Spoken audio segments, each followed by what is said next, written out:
Love for ஹோலினர், பரிசுத்தத்திற்கு ஒரு அன்பு, பரிசுத்தத்தின் மேலே ஒரு அன்பு. Love for holiness.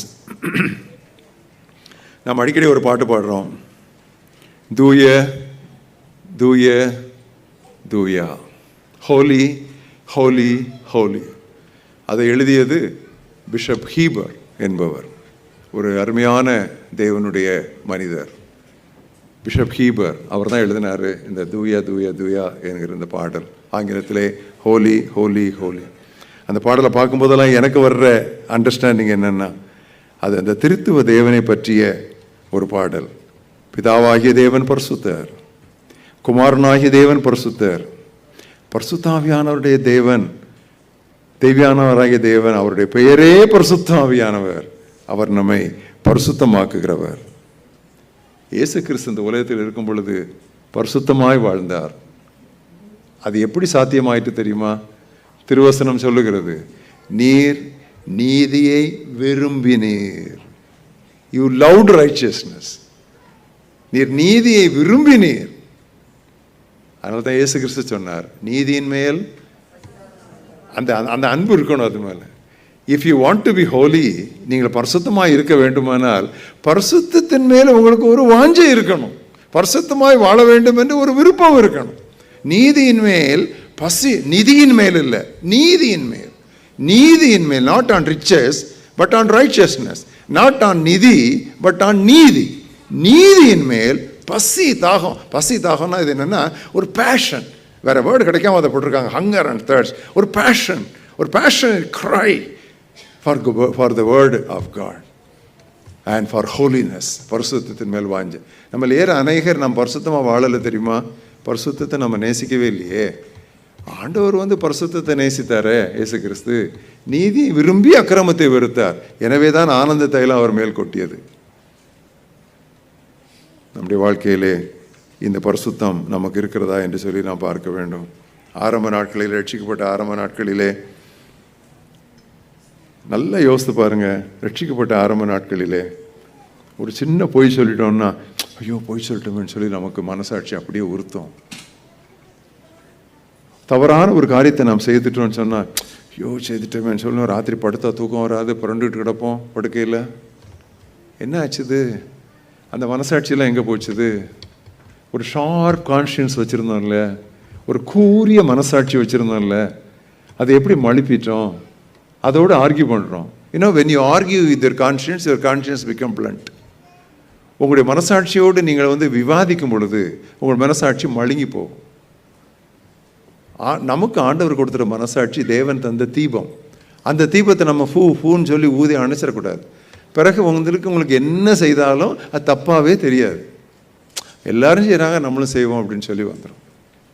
இந்த நாளிலே ஆண்டவரே, என்னை நீர் உம்முடைய குமாரனை போல பரிசுத்தமாக்கும், ஒரு பவுலை போல நீர் என்னை பரிசுத்தமாக்கும். பரிசுத்த வாழ்க்கையிலே நான் வளர வேண்டும். வேத புத்தகத்திலே கடைசியிலே சொல்லப்பட்டிருக்கிறது பரிசுத்தத்தை குறித்த வளர்ச்சி. நீதியாக இருக்கிறவன் இன்னும் நீதி செய்யட்டும், பரிசுத்தமாக இருக்கிறவன் இன்னும் பரிசுத்தமாக. பாருங்கள் என்ன அழகா அந்த பரிசுத்தத்தின் மேல் பரிசுத்தம் ஒரு படியாக வந்து கொண்டே இருக்கிறது என்று சொல்லி. பொதுவாக இந்த பரிசுத்தத்தில் இரக்கம் என்பது திடீரென்று நடக்காது, கொஞ்சம் கொஞ்சமாக படிப்படையாக தான் நடக்கும். பின்வாங்குதல் எப்பொழுதுமே திடீரென்று நிகழ்வதில்லை. நல்லா கவனிச்சிக்கங்க. Maybe there are some of you sitting here who are backslidden. இங்கே ஒரு சிலர் பின்வாங்கியவர்கள் நீங்கள் உட்கார்ந்திருக்க ஒரு வாய்ப்பு இருக்கிறது. பொதுவாக சபைகளிலே உண்டு. சிலருடைய பின்வாங்குதல் வெளியே தெரியும், சிலருடைய பின்வாங்குதல் வெளியே தெரியாது. சினிமாவுக்கு போகிறதும், சிகரெட் குடிக்கிறதும், மதுபானம் அருந்துவதையும் பார்த்தால் அது வெளிப்படையான ஒரு பின்வாங்குதல். ஆனால் உள்ளே இருந்துக்கிட்டு பாட்டு பாடிட்டு கை தட்டிக்கிட்டு எல்லாம் செய்துக்கிட்டே நம்ம இருதயத்தில் நாம் பின்வாங்குவதற்கு ஒரு வாய்ப்பு இருக்கிறது. அந்த பின்வாங்குதல் படிப்படையாக வரும். எப்படி வரும் தெரியுமா? முதல்ல துன்மார்க்கனுடைய ஆலோசனையில் நடப்போம், பிறகு பாவிகளுடைய வழியில் நிற்போம், பிறகு பரியாசக்காரர் உட்கார இடத்தில் உட்காந்துருவோம். இந்த ஸ்டெப் பை ஸ்டெப்பாக தான் நடக்கும். முதல்ல சும்மா அப்படி போய் பார்ப்போமேன்னு போவோம், பிறகு கொஞ்சம் நின்று பார்ப்போமேன்னு பார்ப்போம், பிறகு அங்கேயே சீட் போட்டு உட்காந்துருவோம். இந்த தவளை பார்த்துருக்கீங்களா? இந்த தவளையை ஒரு சுடுதண்ணி பாத்திரத்தில் தூக்கி போட்டால் அப்படியே அது ஜம்ப் பண்ணிடும். ஆனால் குளிர்ந்த பாத்திரத்தில் அதை நீங்கள் தண்ணியில் அந்த தவளையை போட்டு கொஞ்சம் கொஞ்சமாக சூடாக்குங்க. சூடாக்க நல்லா கம்ஃபர்டபுளாக இருக்க, நல்லா வாமாக இருக்க அப்படின்னு இருந்துகிட்டே இருந்து நீங்கள் சூடாக்காக்க அதுக்குள்ளே இருந்து செத்துக்குவோம்.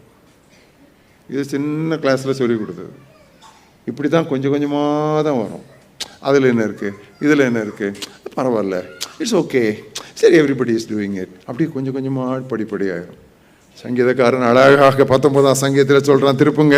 எனக்கு ரொம்ப பிடித்தமான ஒரு சங்கீதம், சங்கீதம் 19. அதில் எவ்வளோ அழகாக ஒன்றொன்னா வருது பாருங்கள். சங்கீதம் 19 முதல்ல 12ஆம் வசனத்தில் பிழைகள். ஃபஸ்ட்டு வந்து எரர்ஸு. முதல்ல வந்து அவன் செய்கிறது எரர்ஸு, வெறும் பிழைகளாக தான் இருக்கும், மிஸ்டேக்ஸாக இருக்கும். பிறகு அடுத்தாப்பில் என்ன வருது அப்படின்னு சொன்னால், இட் வில் பிகம் மறைவான குற்றங்கள், சீக்ரெட் ஃபால்ஸ். முதல்ல எரர்ஸு, பிறகு ஃபால்ஸு. அடுத்தது 13வது வசனத்தில் பாருங்க, துணிகரமான பாவங்கள்.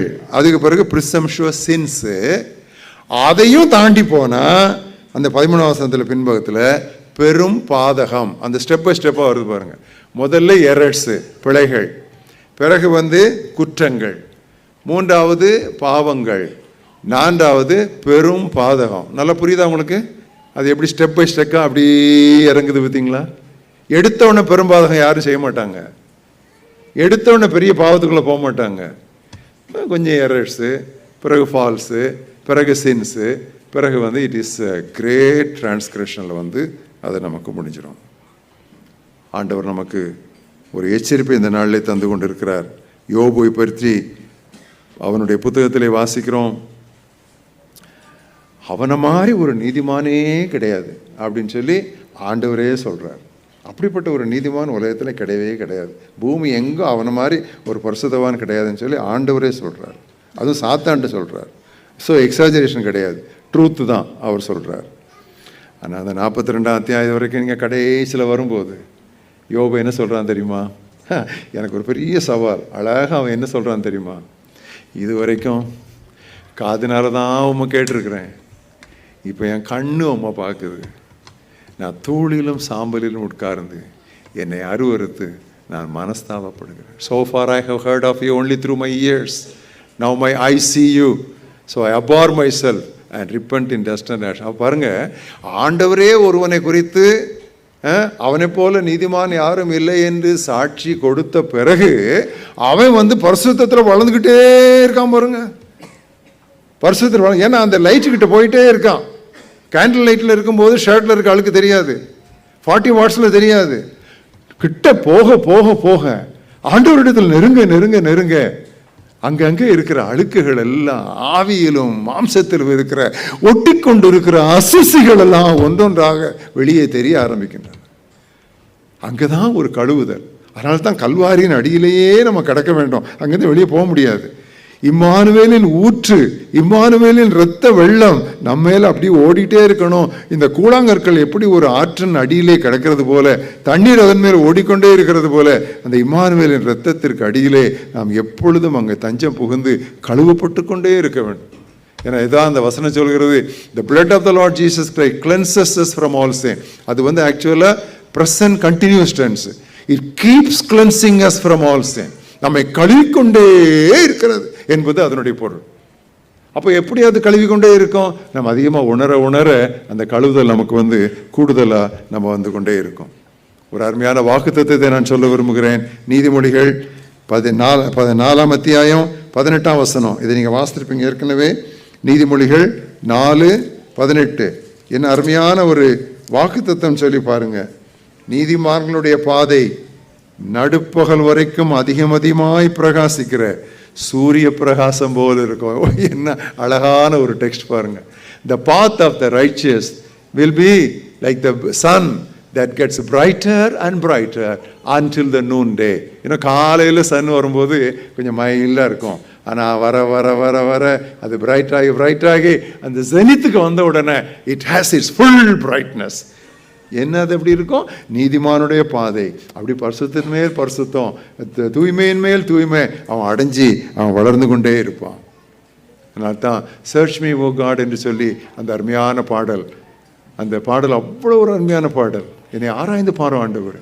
Search me, O God, and know my heart today.